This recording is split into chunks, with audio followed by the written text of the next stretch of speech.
Assalamualaikum warahmatullahi wabarakatuh. Alhamdulillahirabbil alamin.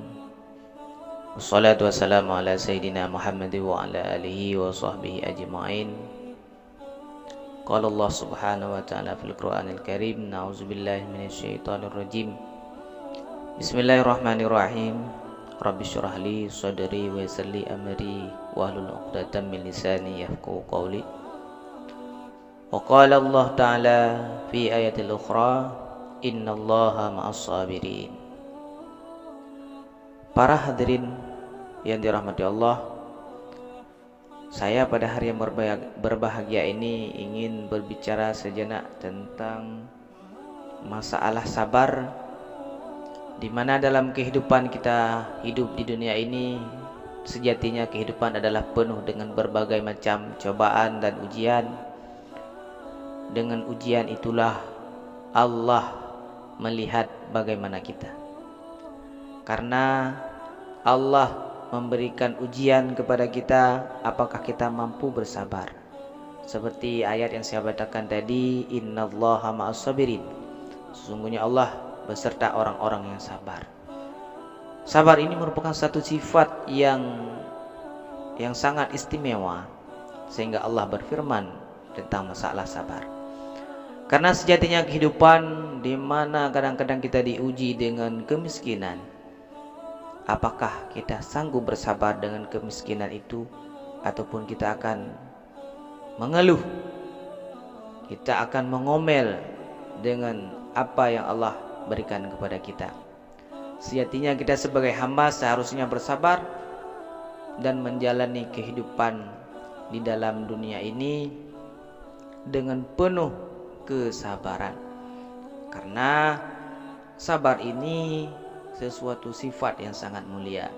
Semua makhluk, para nabi-nabi, para orang-orang saleh, selalu Allah uji dengan berbagai macam cobaan. Akan tetapi mereka mampu melewati cobaan itu semua. Setidaknya kita mengambil pengalaman daripada kisah-kisah para nabi, di mana seperti Nabi kita Nabi Muhammad SAW waktu pergi ke Taif, orang-orang Taif melempar Nabi kita dengan batu, akan tetapi Nabi bersabar. Walaupun malaikat Jibril datang bertanya kepada Nabi, ya Rasul, nyoba saja dah hambo ke dia awaknya medungnya naik Taifnya. Benar oleh Rasul. Mereka tidak mengenal aku. Allah utus aku ke dunia ini adalah untuk memperbaiki. Mereka belum tahu siapa aku, bagaimana aku. Mereka belum mengetahuinya. Bahkan Nabi berdoa, ya Allah, berikan keimanan kepada anak-anak cucu mereka nantinya hidup di dunia ini. Sehingga dalam kisah itu kita dapat mengambil kesimpulan, sabar itu sangat dianjurkan dalam kehidupan ini. Banyak cerita-cerita nabi-nabi yang lain yang dapat kita jadikan pedoman dalam kehidupan kita di dunia ini. Seperti di masa Nabi Musa, ada seorang suami istri di mana mereka menjalani kehidupan yang Allah berikan kepada mereka dengan penuh kesabaran. Mereka Allah uji dengan kemiskinan, sehingga sudah lama mereka hidup dalam kemiskinan. Suatu hari istrinya bertanya kepada suaminya, wahai suamiku, kita sudah lama hidup dalam kemiskinan, kita sudah bersabar begitu lama dalam kemiskinan ini, apakah tidak boleh kita meminta kepada Nabi Musa untuk berdoa kepada kita agar kita diberikan kekayaan oleh Allah Subhanahu wa taala untuk menjalani kehidupan selanjutnya? Apa kata suaminya? Benar juga, apa yang rono begah. Setidak aji tanya, si gaga perleci dan nikmati bagaimana manisnya buah kurma yang elok, bagaimana indahnya pakaian seperti orang-orang kaya. Sehingga timbul inisiatif daripada mereka untuk pergi kepada Nabi Musa dan meminta doa kepada Nabi Musa agar Nabi Musa bermunajah kepada Allah, meminta Allah memberikan kehidupan yang layak ataupun kekayaan untuk mereka. Kemudian berhadaplah sang suami tadi kepada Nabi Musa, "Ya Rasul, nemu doa kelun ya Rasul, bernabi kekayaan bajud kelun oleh Allah Subhanahu wa taala. Nemu doa ya Rasul. Sudah lama lun hidup dalam kemiskinan ya Rasul, hidup dalam berbagai kekurangan. Ilun bih ronyo pengin lun nikmati bagaimana kekayaan seperti orang-orang yang lainnya." Maka berdoalah Nabi Musa kepada urungnya. Maka Nabi Musa berdoa kepada Allah Subhanahu wa taala, "Ya Allah, berikanlah apa yang diinginkan si fulan." Maka hari-hari mereka menjalani kehidupan, Allah berikan kekayaan kepada mereka dari arah-arah yang tidak terduga, sehingga mereka menjadi orang kaya di dalam kampung itu. Ketika Allah berikan kekayaan kepada mereka, si istri tadi bertanya, "Wahai suamiku, kita ini sudah mempunyai kekayaan, sudah mempunyai kemewahan. Ada baiknya kekayaan yang Allah berikan kepada kita berikan untuk orang-orang yang miskin, kita berikan untuk orang-orang yang fakir." Karena waktu Nabi Musa berdoa tadi, ketika Allah mengijabahkan doa Nabi Musa, orang yang tadi hanya diberikan kekayaan cuma 1 tahun. Jadi gebi kekayaan urang yang gasin bunuh cuma situn. Jadi semenjak Allah Ta'ala nabi kekayaan kepada urungnya, jadi urungnya selalu diberikan makanan-makanan untuk orang-orang miskin, makanan-makanan untuk orang-orang fakir, sehingga sampailah masa kepada 1 tahun mereka dititipkan kekayaan. Selepas 1 tahun, kekayaan mereka bukannya berkurang, tetapi malah bertambah, dari hari ke hari bertambah. Sehingga suaminya bertanya, "Wahai suamiku, bukankah kekayaan yang Allah titipkan kepada kita ini cuma 1 tahun? Bukankah Allah Ta'ala memberikan batas waktu kita menikmati kekayaan kita hanya 1 tahun? Tapi nyosang abang lun kalau be hitun nyosang."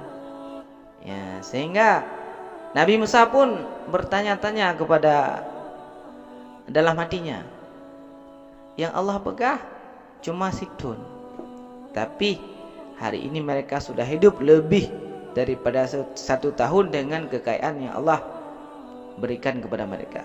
Lalu Nabi Musa bermunajah kepada Allah, "Ya Allah, nepekah ledrone kekayaan kurangnya yang dititipkan cuma situn, tapi nyu kali be ya Allah, apa gerangan yang menyebabkan Allah masih menitipkan kekayaan kepada mereka sehingga mereka hari ini hidup enak, hidup damai dengan orang-orang yang fakir, dengan orang. Itulah kekuasaanku. Mana mungkin aku menarik kenikmatan yang aku berikan kepada mereka, bahkan mereka membuka pintu-pintu rezeki untuk hamba-hambaku yang lain, memberikan kesenangan kepada orang-orang yang lain, bahkan bukan 1 orang. Banyak fakir-fakir miskin yang ada dalam kampung itu diberikan makanan oleh mereka setiap hari. Bahkan sudah 1 tahun mereka berikan.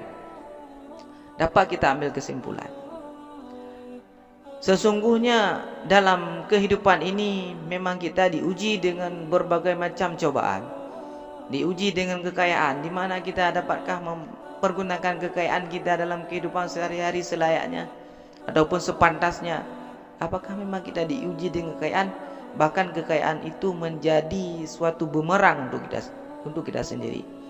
Bahkan sekarang ini seolah-olah harta itu menjadi bumerang dalam kehidupan kita. Contohnya Qarun itu Allah berikan kekayaan kepadanya, tetapi pada akhirnya kekayaan itu menjadi suatu bumerang. Allah uji Qarun dengan kekayaan, akan tetapi dengan kekayaan itu Qarun menjadi orang yang sesat. Kemudian sejatinya kita dalam menghadapi kehidupan ini, apapun kondisi kita, bagaimanapun kondisi kita, selayaknya kita bersabar dengan semua ketentuan Allah. Dan orang yang sabar ini pun ada dua kriteria.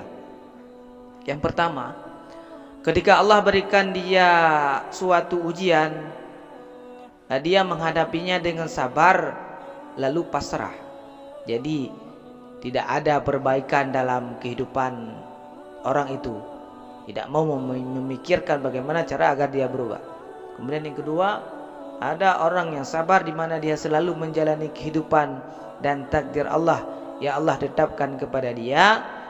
Tetapi dia setelah Allah berikan cobaan kepada dia dengan kemiskinan mungkin ataupun dengan kekayaan, ketika Allah mengujinya, dia jalani dengan kehidupan yang sabar. Sesudah menjalani kehidupan itu, dia mengintrospeksikan dirinya.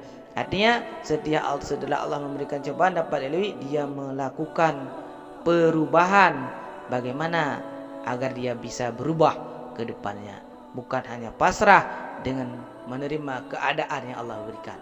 Karena Allah memberikan pilihan kepada kita untuk melakukan perubahan pada diri kita ataupun untuk menciptakan karakter kita sendiri ke depannya bagaimana. Karena Allah menitipkan pilihan itu, maka kita harus mengambil pilihan itu sebijak-bijaknya agar kita hanya tidak berpangku tangan menerima semua takdir daripada Allah Subhanahu wa taala. Hadanallah wa yakum ajmain. Di mana ada kekurangan dan kesilapan, kami mohon maaf. Kami akhiri, wabillahi taufiq wal hidayah. Assalamualaikum warahmatullahi wabarakatuh.